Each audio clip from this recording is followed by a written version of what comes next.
this video, I'm gonna show you how to make a Japanese dessert, red bean zenzai. There are only 2 steps to prepare this dessert. Cook the red beans and toast the mochi. First, we're gonna take 200 grams of red bean. Soak them in water for 6 hours before we start.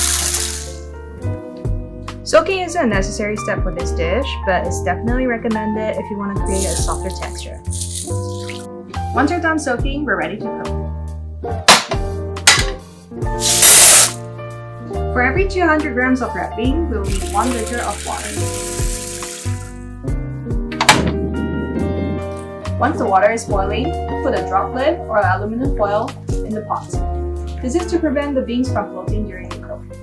To create a mushier texture, we need to prevent the beans from floating onto the surface.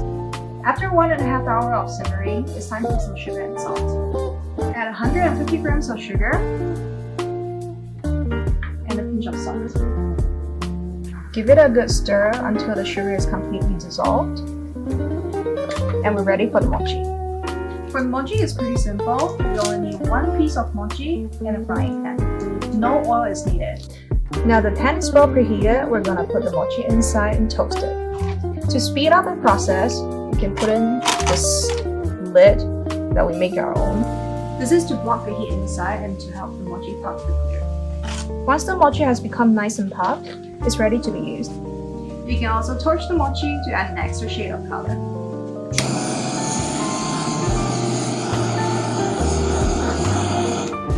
Now that the mochi is nicely charred, we're ready to plate. Pour yourself a warm red bean soup, top with the mochi, and it's done. Leave a comment to let me know what you'd like to cook next. Enjoy!